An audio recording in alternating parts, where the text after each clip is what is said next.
kui bila jalur nadale kotengi ya maru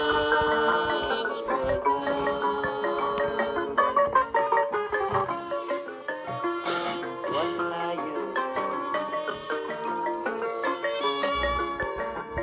kuma kui bila jalur nadale kotengi ya maru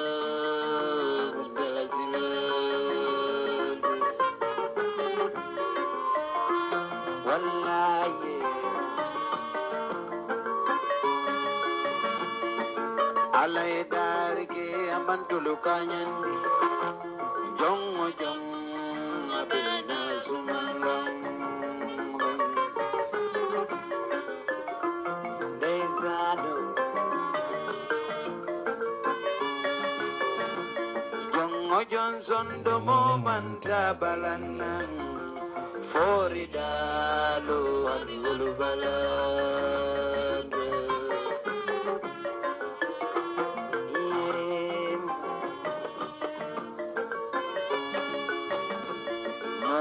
Kafori ke doku lebe man ya marani badwazindi bezano membelu ngolula nyante taraye baringino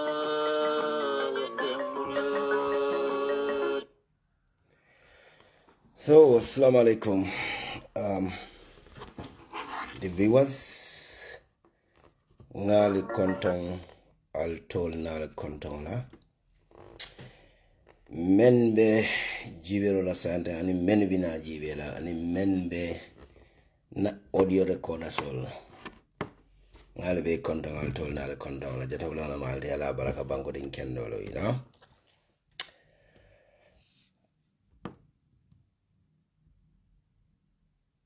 Slanin kunjaro tamanta afutata marina parade.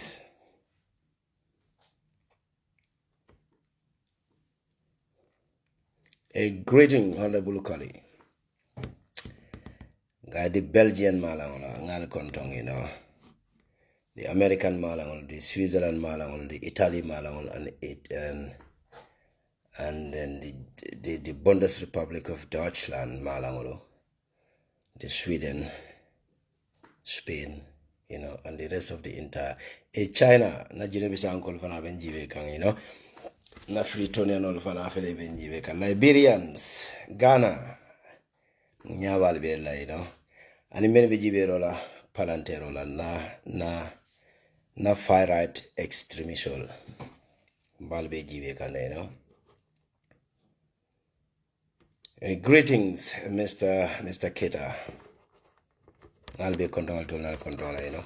Anyway, slowly kunjaro taman to finish an banjun marina parade la. I kibaro nakona nga tundi gamberi on la kojan nyine be kering alla banko kan. So mbina wonetala ka kibaro nyinta ka findi ni gamberi ngole aliamoy wassalam almamoy. Salam. Sulanin kunjaro will sooner or later be vindicate la de sinafako yes mark yen for the messenger drone. I'm just a messenger, nothing else. Greetings, Mfangopita Malik. Nye kontong, you know.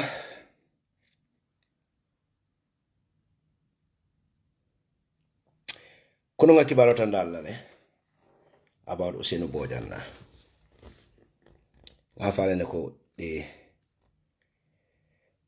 Adama Barola Manzakunda ibe cool be katakane kaje ko that innocent boy me alanko ikafa Usenu Boja ye menta ya accused ko atele o paramilitary fa jata wulen e kontong jatole muti, you know. I'm telling you, man, very brilliant boy. Watini ngalo ni wato soto fo angaleli ebula ila service, you know. Mfana ni tela la gambeno mfana ni tela la afo angale la health sector ebula follow yana e kibaro di gambe di on le amo, you know. Men kumayata Keep it up, nak. Keep it up. Keep it up.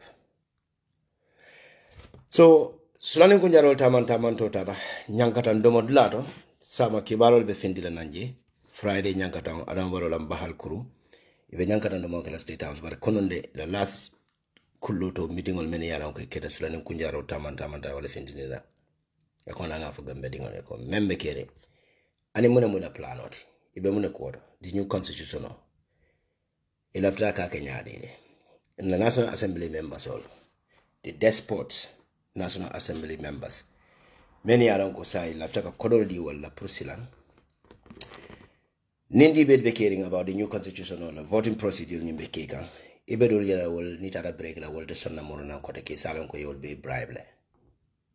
Is that Arabara Manzakunda say? The new constitution of Maya Samana, a balloon in Olanyadi. I'll go for Namon Kibaro.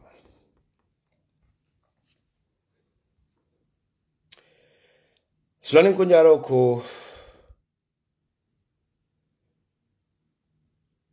Alabaroni Hamad Bade inata ben kantole de Puruka Gambia na golf course membe Fajara ilafta wafila lede ani julabala sutu la mele yalan ko nyanta sa na bo fana mala kibaro para mona tuna nyim ko mataga why alabaro anana manzakunda ilafta Gambia wafi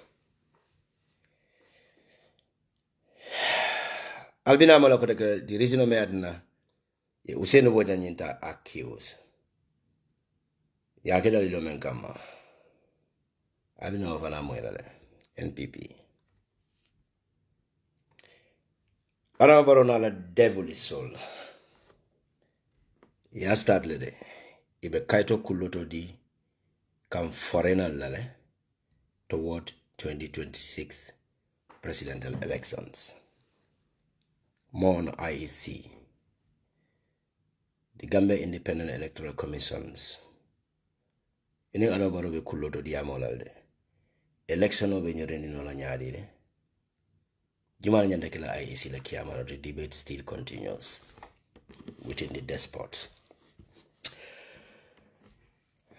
Okay, let's go back to the stories. Fala fela donga jalba ko yatabula ay kibaro nying fale. Jalba ko yate men fontol molati Gambia de fonin fori lalde wol batata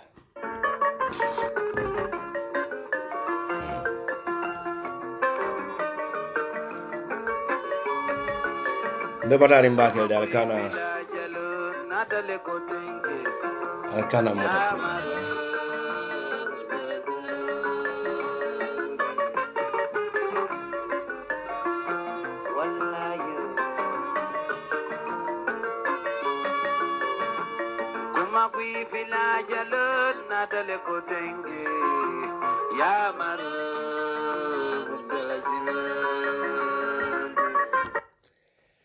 Nelvago kuma kwe fila jalo na tala kote kede magjane na rasula ninkunjaro na tala kote kede yamaro nying wala muntu la siloti dal dogo gambe di wala yamari mwana mwela samati mwana mwela fijoti kubanko nyinga na far right extremist wali yang accused le ko mutai sawala de bindada Jamaica le you know the natural herbs ndel ko le meng ikon katu tire sabala nin dolo amal dola business world. That is my ultimate fucking business with God. Ninka tale saba munde fong la hajo ninka dolo men na hajo lo fong ka sila kodola fa bala ka sanyo le fala ka sanyo, so I don't mind much. So mbe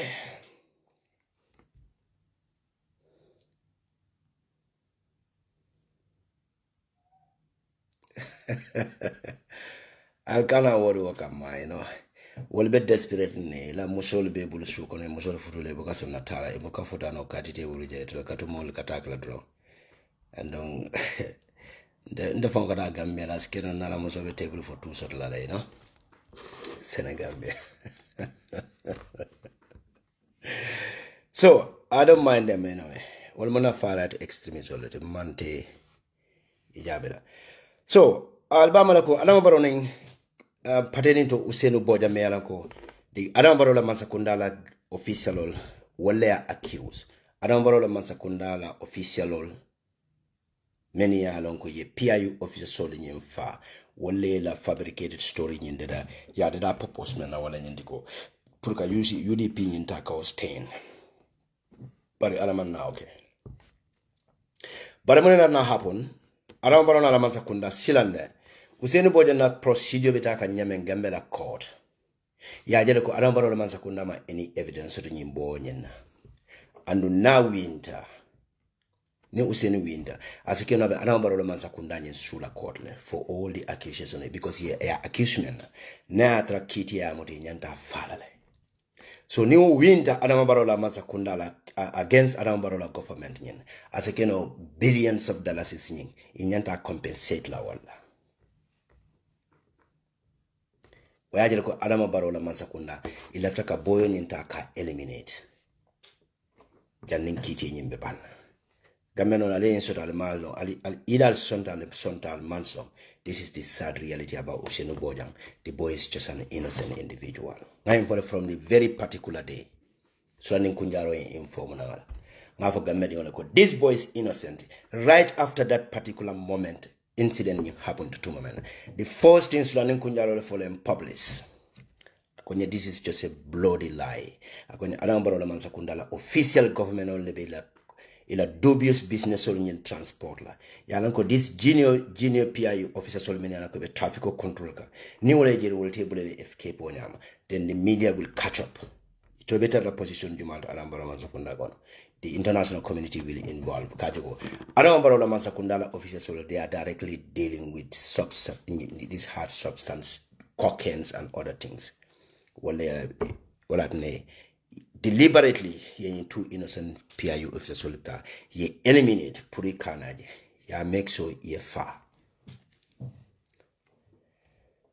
Well, this boy Anita Gambenola, the civil society organization in the Gambia. Either personal page or label, wale access to the media. Alenga campaign for this boy, ala innocency, ala ya Mansakunda kite nyimen kumandakam, ye boy nyimbula 3, itela kila nyinta ya samana. Walang ngila kila solo mbe populist la in coming days. Kite kala nyambe la kila solo nyim populist la. So, anala criminal, anala banjil mafia officer solmeni alanko. Ibe State House and then the deputy prison officers. Mol many are involved in Kolokono. B mbe mol many meeting okay. Ilaftaka usenu nyinka traumatized nyadile. Inyantaka fa nyadile. B o mol many kuloto meeting okay. Ini Adam Barrow la mafia ni government official all. The amount of money le attach ni succeed in killing of this boy. Ni mol many are okay e blata ko nyinkono. Ngana wole to fale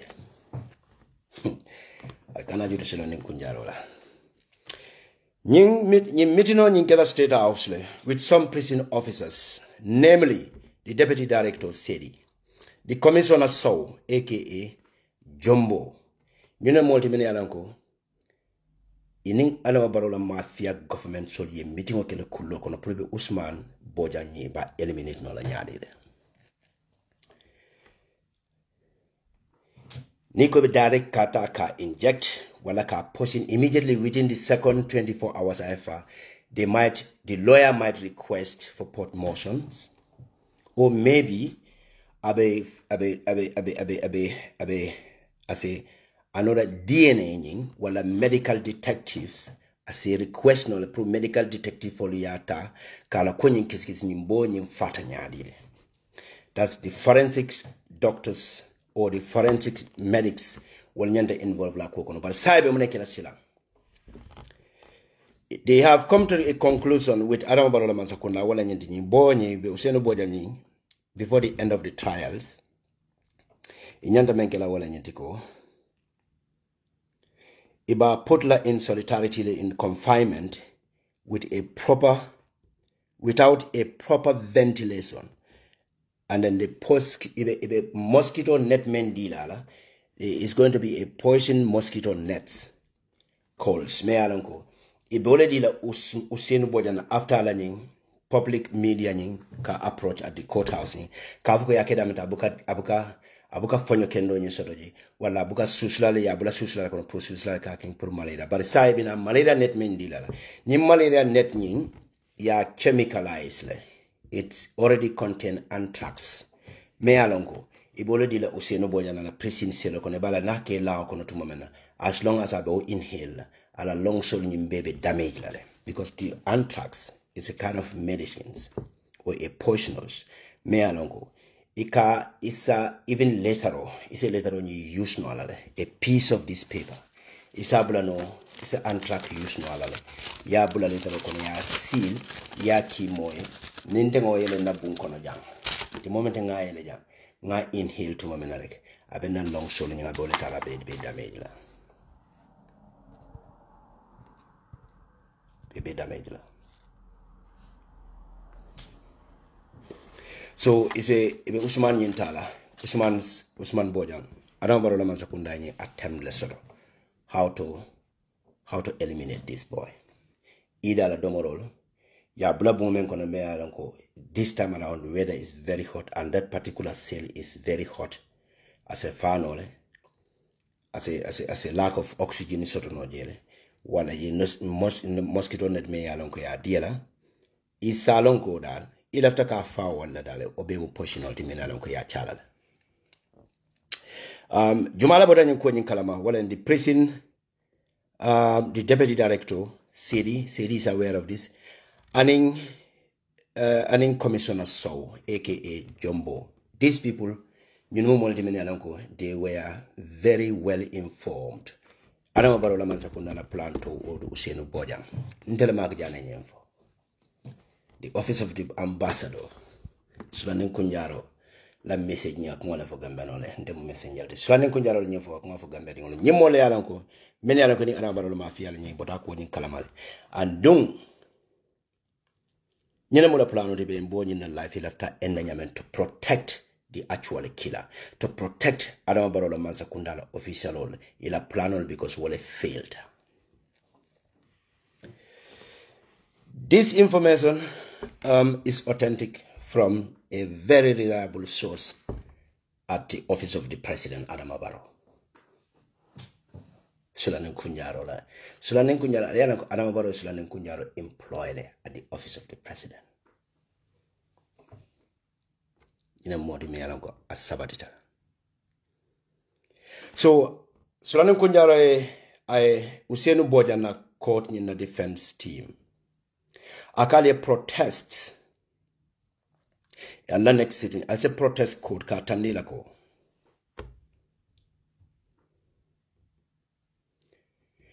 The judge nying ima any order nyindi or authority to put Usenu in a solidarity confinement.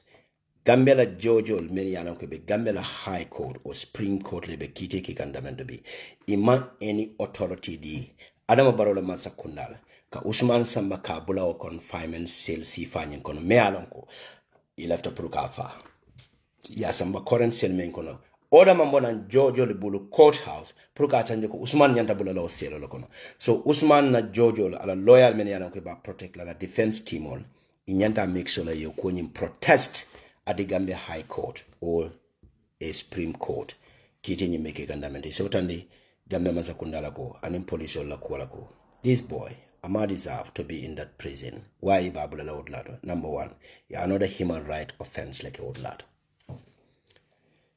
So Sulanen Kunjaro concern for Usenu Bojang na defend team on ye. Number three, the Gambia GFP, the Gambia Police Force. The Gambia Police Forces, they are not ready. They are not ready on the new Sukuta Police Diary references.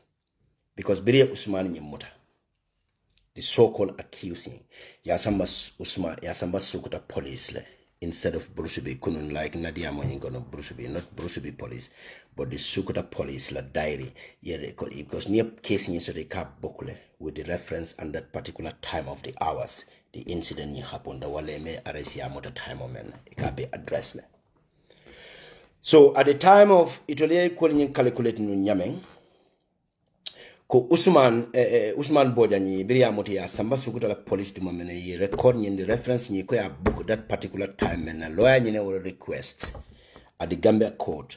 The Gambia Adama Barrow Masakunda they were unable to produce a particular date and time. Imam any diary in from the Sukutala police record so what they do very lawyer request pro Samanasa. Sukutala police diary ni left all at Tampala. They are still recording a new book, the date soul whatsoever dates Kataka or Beta Ka Save. Pruka make sure that the time of meto indicate ko Usmani nyim samba sukura la police ya la court ya la case ni na book ni wo time of na Gambia la police ni kono. Police o record so ni soto no what diary ni kono. And they are still working on that. The Gambia police forces men be in kekanje minambe sila jambal be to fala mon men dunta kono.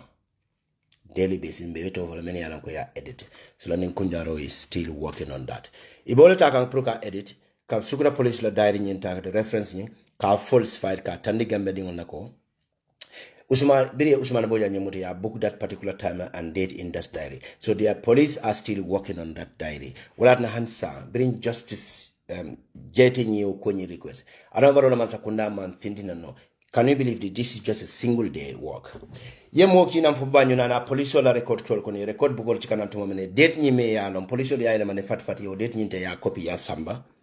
Yet still is coming to 2 months since Dr. Justice Jetenyi your request and Gambia government nyambulu and they are still delaying a more recognition because money left the whole diary in a talaka record. Police another new book on Sotono. Puribe Usman Bojana case ni ba bukla no nyadi at that particular day and time. Process reflect no that line. So Sulanin Kunjaro concern for Mr. Jetela defense team Usman Bojana Usenu Bojana defense team eko. They are still working on to falsify the diary at the Sukuta police station. Flanyang or the Kumo Lulunjang, the new strategy Sidinjai agreed on with some criminal MPs. Sidinjai agreed with some criminal MPs who have to accept the Adama Barrow government offer. Greetings, Brikama Sanchawa. I love you, bro. Sitting joining some of the MP in Adana agree the offer me along koyadi $25,000 offer me along konga fale na previous mail revelation on Sulani Kunya remember. Kwaning some National Assembly members only agree tale. You know. And then some national members will agree tale. After the leaking of the previous plan, bring in a former previous plan, bring in a former previous plan entire leakage. So and they have another new plan, cyber menkela, you know. Well and some of these National Assembly members will many alan kodo nyinta. He left like anabaro that ini anabaro bend the term and condition men awele joining the $25,000 project. Yemen for a well and so some of them, nin deliberation of in caring, they were a baby represent in the debate better represent in a baby jail. But at the time of me uncle, the clerk of the National Assembly be calling in Kelapro voting. Nin debate in Kelafar banda to mama be breakla sotala. So nibota now breakla, if it National Assembly is pro sample if voting in call pro national constitution on yanta lola no nyadi. So yeme determine plans me aronko arambaro la mansakunda ne sirinja ni some MP sol agree to na wala nyindiko ibera advance payment odile that particular day or the last payment on yimbe dile because he are calculated to need a number of people almost 70%. So members of many aronko bitao National Assembly that particular day be menekela wala nyindiko. After the debate, the clerk of the National Assembly will be a break like call for a bit of break like don't be finding a bit like hajo the GB maybe 1 hour break and other things. So in many agree that many be codon tala, don't be finding a different location or the be codon tala damendo. Ni ole codon tala will be sela so kono lanyana will temura na kotakede. National Assembly prove voting in Bekana Dame constitutional belo Dame Ibada will be absent lale. So the majority people in many alanko ba vote la anambaro masakunda maybe almost 70%. Ibana Joko will say vote no pro constitutional belo no la nyadi. So these disgusting National Assembly members will be tasked will tema bela voting dulanyento. This is one of the strategies saying ebe menkeka left a commendament. Nsafe commenda wal to sila. Sila nenkunjara kunga for Gambia dingoli.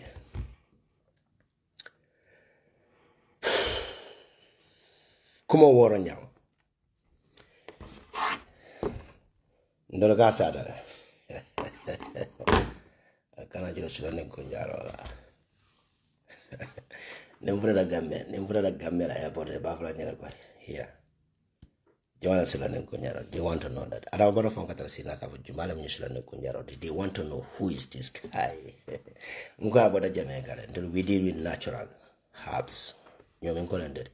Dabada nyomi jinekle. Ndolo katale doku. Kapalu wala. It's a natural herb.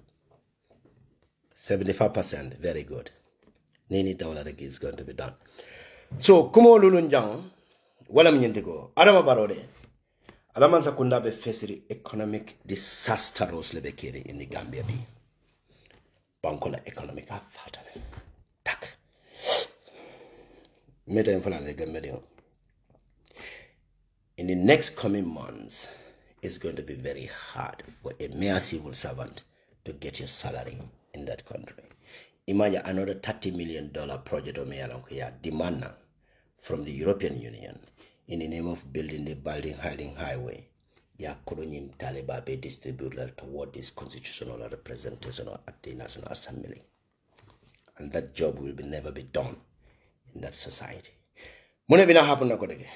I don't need to get money. Say Gambia institutional tax, member of Gambia Port Authority, GRE, and other institutional nyingo. In that amount of jail spend. Someone can know, you know what is going to happen. Adama Baroni Hamad Bani Natna agreed that Gambia they have accepted the offer on the sale of the Fajara Golf Coast. Adama Baroni Hamad Baye negotiation with so-called foreign investors. I don't know whether they are Indian, whether Chinese, whether they are Adama Barola business partner Khalil Wage, or maybe like criminal business partners all. Ining Adama Baro ning Hamad Bana tak agree ko. The Fajarala Golf Course, Alia Fajarala Golf Course, Dunia Kono. Look, Fajarala Golf Course, Adama Barola Mansakunda lafita ole wafila. They have agreed the offer from the so-called foreign investors. Mbeola nemi fanatala meni lafta sana mbeola fanatala nemi kisikisila kana kata ne Gambia dingo lako. Ana baro fela ding ani Ahmad Bani agrita proka Fajara Golf Course nyinta ka wafi. But he is suspected of the public crying wale atina ila transferring land transferring bankola diamolo banko dingola diamola sia Gambia banko nyinkono wale atina sai mampare proka land transferring ka procedure nyinta ka tamandi. So Gambia dingoli nyimeni yalanko ibe Gambia kono bi. So anen kunjaro ko let's join hands to defend our sovereignty. The Gambia sovereignties. We have to defend, join hands to protect na territorial integrity as a Gambians. That country belong to us. Gambia man belong, Fajara man belong, Adama Baroning Hamad Bat. Ibe fa tante yeti. Fajara la Golf Course belong to each and every Gambian. Hani Gambiano me yaran ko ibuluta basile be sirim basile o dinno o unborn child men yaran ko nyanda wulula next month or maybe tomorrow men be wulula. Fajara la Golf Course nim belong to them. It is belong to the Gambian. So Fajara la Golf Course manke Adama Barrow fa tati. Amanke Ahmad Ba fa tati. Amanke Momo fa tati. Amanke Magjane fa tati. It's belong to Gambians. So Gambia dingo itemen Gambia dingo me yaran ko itulo nyin kumomo malafika moy, but this is the sad reality. Ni Anambaro ni Ahmad Ba outlato wafi ko kodo nyimbe du na mindola atete na fala te bana fala te fana fala. So alinga protest against Anambaro nyola criminal business partners all purikana na banko taka be wafi. Sulani kunjaro nyin kibaro nyi simbana purikana ka futandala. Kumo la wara nyawni or the wara la nyawni sulanin kunyaro mentalena. Still we have to go back to Usman Bojang. Usman Bojang. Wala Usman Bojang. Usman Bojang na yatin na mole mea lanko ya accuse le kaya mole fa. A paramilitary fulalefa. What Arabara Mansakunda officers will laugh. Now they are trying to kill that Usman to protect the killer because he's part of the Arabara government. Ya father le jumal. You be cocaine le transport ka. You like criminal business partners solely bole be findiga. You be the hard substances solely bole transport ka prokata airport or you need control silo ya bo ya fa because I jele ye shoote. Sampur ge shoote more far out the diamla no so let us just finish that. So wala mnyendiko yake mundalil jumale kama mumpula neba komano mbala mani reflect nila Ibrahima Sankare o kona fuduba o toto that small pig me alanko akadiamu Adama Barrow Mansakunda toyal wulu kewani me alanko atada West Coast Radio with an interview of Peter Gomez no fale jane. It was pre-planned interview at the coffee time. Peter was even the question of me along Peter nyanta ka nyininka ya be prepare ya di Peter la pura kana na ka ban intaka scrutinize the way he wanted because this is what government plan. Yake mundalile kama wala nyindi. The reason behind the killing of the 2 PIU officers was to associate UDP with the crime, thereby it will be banned. Yake wala nyama. This was well prepared plan. Ya plan dalilo menkama wala nyindiko. As UDP nin 10 membita kante. Adama Barrow Mansakunda na criminal lo yajele ko ibe UDP ban no la nyadile. Iba ban no la nyadile. The moment yenye mol nyim fatu moment na drong. Iko sam benyi kwa kila nyadile ya tatu wala nyama ka tabi as soon as possible. Puri bani UDP nying associate nuno la nyadile. Puri saje ko UDP the Adama Barrow Mansakunda will use his executive power to ban the UDP political party. Or the Gambia constitution on use la because UDP la party ya associated with the killing of the Gambia security forces or la five and associated la. So therefore UDP party has to be banned. This was the plan. In fact, according to Sulanin Kunjara, in fact, Nalsa remember, if we can remember, that was the statement exactly Ibrahima Sankare narrated immediately after the incident at his coffee time show with Peter Gomez at West Coast Radio. So this is what Ibrahima Sankare exactly said it at one of his statements. Altale record so ngilama ba mona ko tonya Ibrahima Sankare nyina mara kumota nyina kumofoje. So ani Adama Barrow na criminal businessman on mafia li cité nyina ko nyintaka kata. Puruka Usenu Bojang Kataka associated because that's exactly Ibrahima Sankare I was statement on immediately after the accident happens. He even went further, accusing Usenu Bojang of being a UDP member and a staff of Brikama Area Council. Sulanin Kunjaro information on the Nakwatan the Gambling.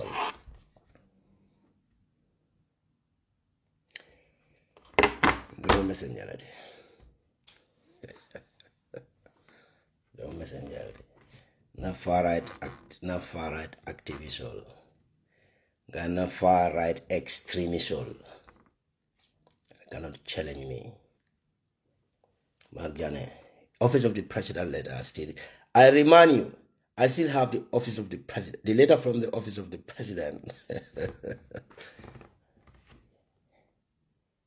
Letter of the President. The letter from the Office of the President.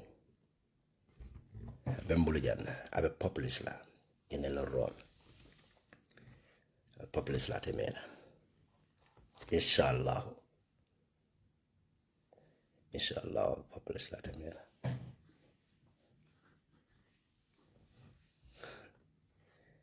Temela. So you know, Gambia Adama Barrow Mansakunda la population. Adama Barrow Mansakunda la pre-plan, application of the Laftaka UDP la political party ni Usenu Bojang or the PIU, the killing of the 2 PIU officers will Kawalta ka blend. Immediately Usenu Bojang yenta ikomu become a council la, employability. and then it's the staff and it's a member of United Democracy Party. Ita de wale analyze. In fact, United Democracy Party nyanta Sankare nyintala la ka su court UDP for nyanta wakil la according to Sulanin Kunyano UDP United Democracy Party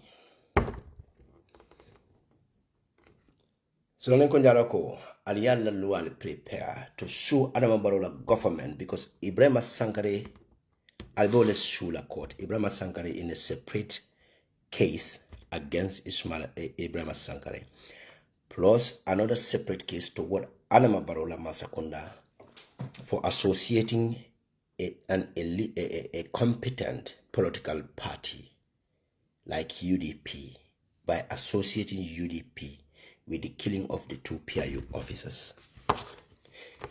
Adama Barrow Masakunda nyanda sula court plus Ibrahim Sankare nyanda sula court in a separate case. So I'm going for United Democracy Party la mola. I'll be prepared ka wakaneba.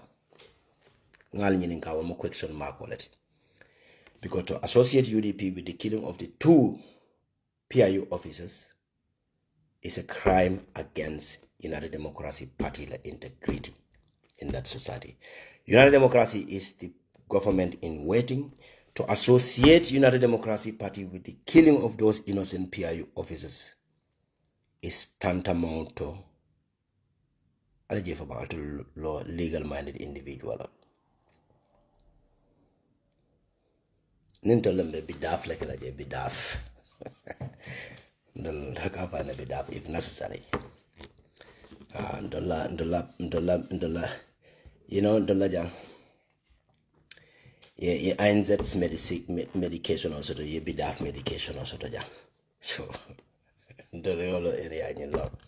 So in terms of the INZ, that is permanent, is fixed, and that has to be given, and then be done if necessary for the person on demand at the particular time of the So nin alto legal minded be individual. I'll make sure that the United Democracy Party is full of well-educated individuals. Are you preparing a lawsuit against Adama Barrow government for staining UDP in association of killing of the PIU officers?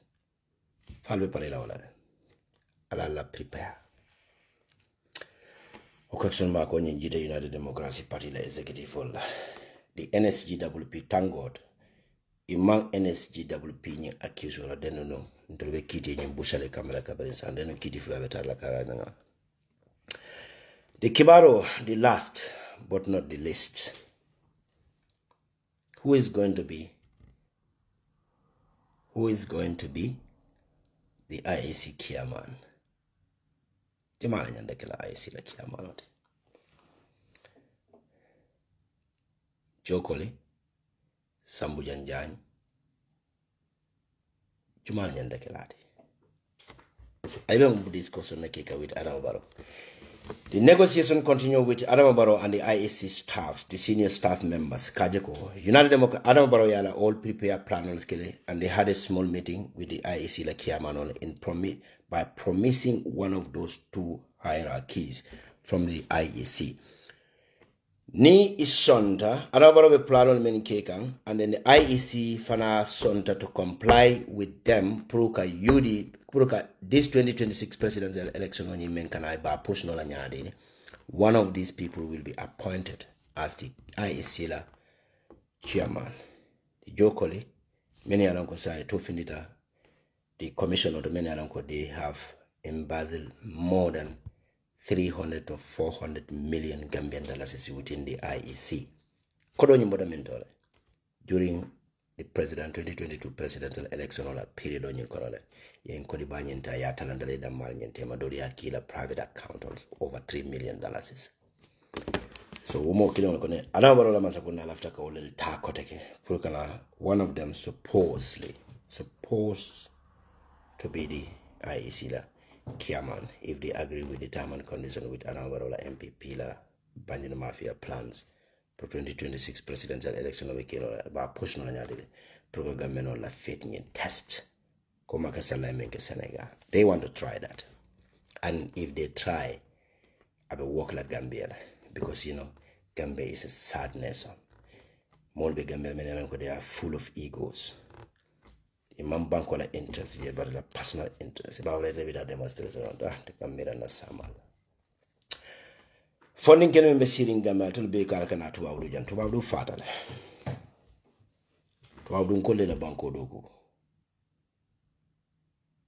ranel tuba du dingol bu ka struggle ka kulungo jokata Africa because Allah man sakunda alfa tuba du fatal sila tuba du the radicalist so le banko ta ko left country fon be sen le fon be kana the canal banko la right fight mol be siri masakunda mol be siri be fan enrich la kolola ifere sansa fajara la golf ko siko kata wole wafi adam baroni amad badro ne be benefit la wala la family atol entire gameno men la kata wala pour la leisure time it is a sport golf ni play golf course I don't know how expensive to be a golfer in this world. I let Tiger Woods, he's one of the richest man in the world. I come and play just golf. Gambia golf club sort of.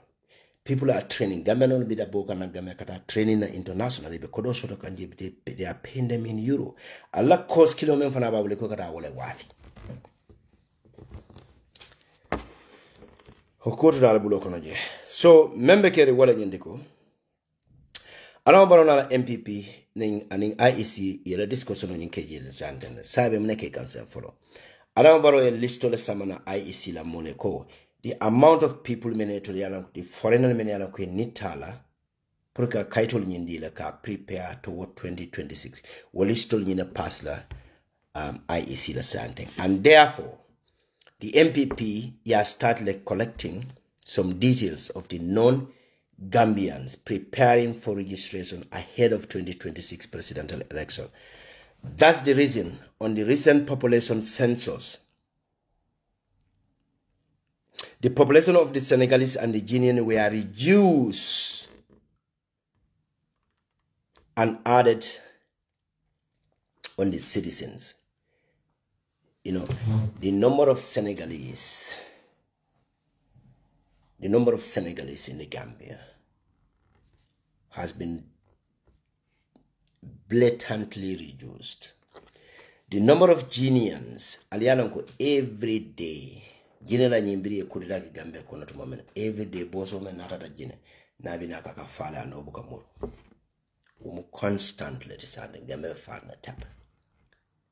Senegal era na Gambia in Senegalese me Gambia kono compared to Guinea Jibe is almost equal to Gambia populations. These two nationalities. Yemenke wala nyendiko. Those numbers many are registered say you will reduce ya add Gambian taka. Senegalese sultan reduce ya gas the entire Gambian population on your count.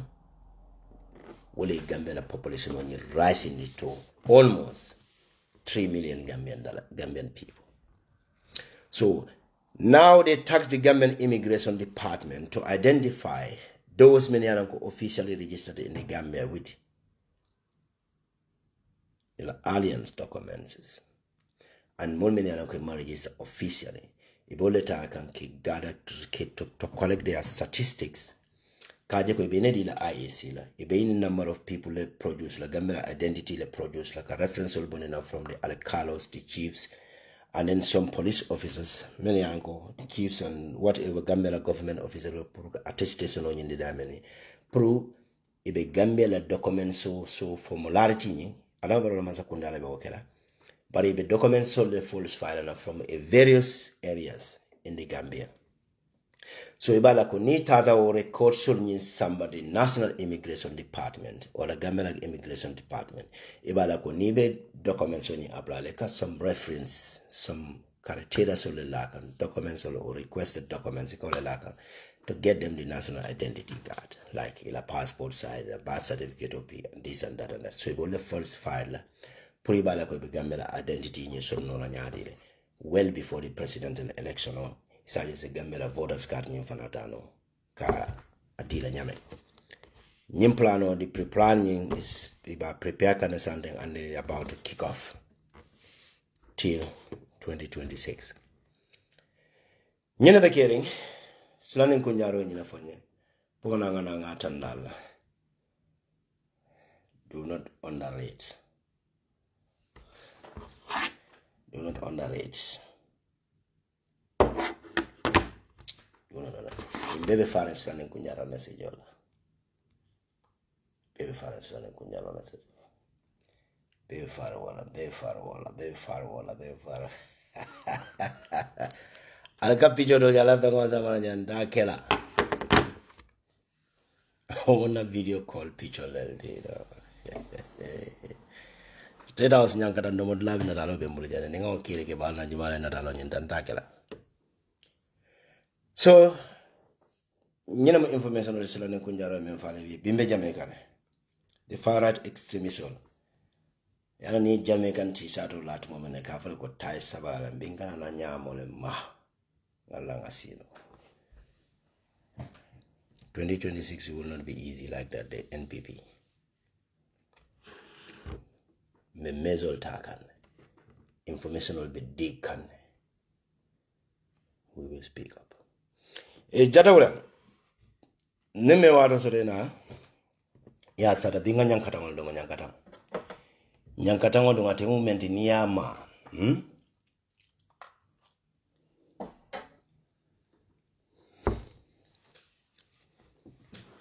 Ndabura fonye. Fonye nkole nyankatang no dunia beti.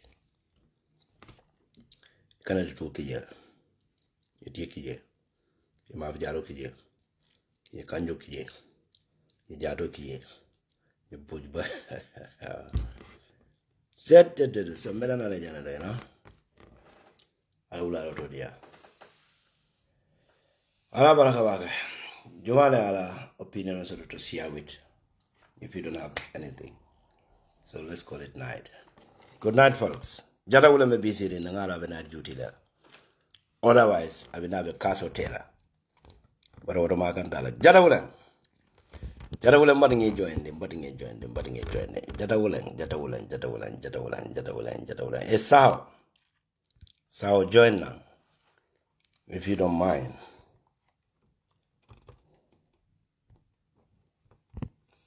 Do feel I've been given now. I know more official of the Benji Campalantero. Never that I will major nak. Ah, got major nak. Oh no, Jata.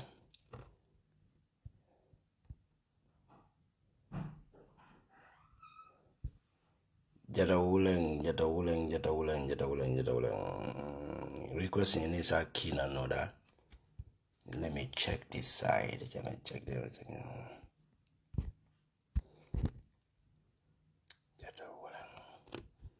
No. Major no there. Not such like.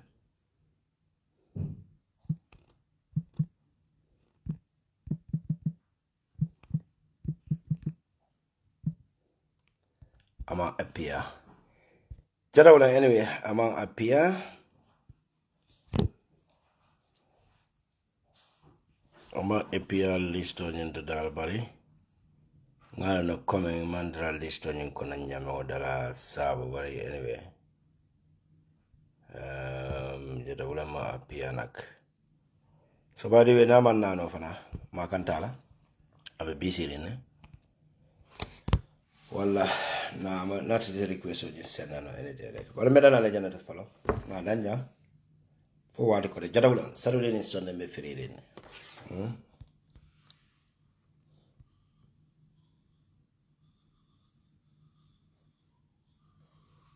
No problem. You're welcome, man. Okay.